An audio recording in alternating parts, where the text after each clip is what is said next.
what Ukraine would expect to get during the Vilnius summit of NATO in July. The General Secretary of NATO, Jens Stoltenberg, made an announcement. We are working on a multi-year package of support with robust funding. This will ensure Ukraine's deterrence and defense for the longer term, help rebuild its security and defense sector, and transition Ukraine from Soviet-era doctrine, equipment and training to full interoperability with NATO. We also discussed upgrading the existing NATO-Ukraine Commission to a new NATO-Ukraine Council.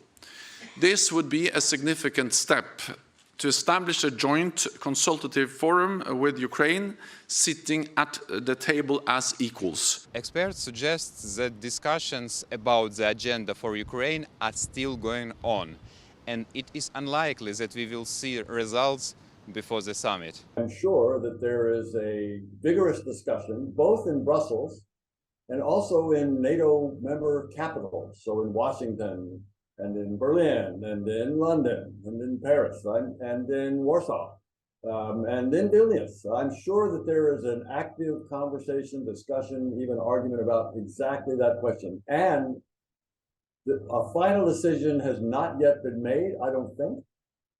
And it's possible that a final agreement by all 31, or maybe even 32 if Sweden joins by then, all the members of NATO, if they all agree, that agreement might not happen until just before the meeting in Vilnius. Nevertheless, there are some things that are definitely on the table. I think there's two concrete things here where we'll be looking at. First of all, it's a more easy transfer of weapons and technology to Ukraine. Right now, over the past year, we've seen, there was always a lot of debate about red lines. You cannot give tanks, then you cannot give jet fighters. And we see that these red lines have been fallen one after the other. I think NATO is now coming to the realization that we basically need to transfer weapons and technology to the level that you need. Some call it, for instance, an Israel model, where basically the West is providing the weaponry that is necessary to defend yourself. So definitely more capabilities, more weapons, and an easier transfer. That's number one. Ukraine has all possibility to succeed during this summit. But two is also a deepening of political relationships. Now, how to do that, of course, this will go through a so-called NATO-Ukraine Council. Now, Ukraine and NATO already have a political platform. It's called the NUC, the NATO-Ukraine Committee. But this is a pretty, I would say, basic level of conversation. So the Council will basically upgrade that. There's one basic advantage to the Council, is that from now on, once this Council is established, Ukraine can also call the alliance to come together.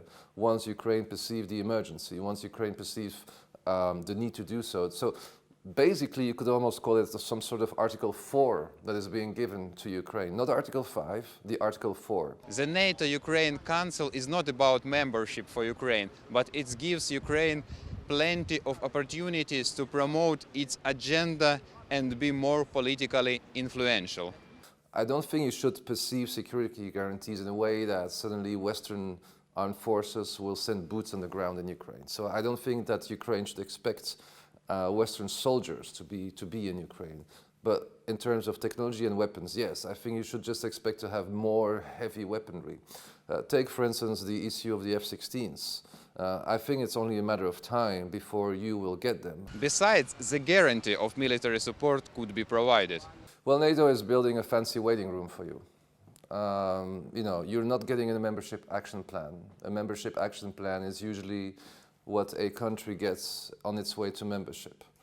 It's what comes before the membership. So you're not getting membership, and you're also not getting the membership action plan.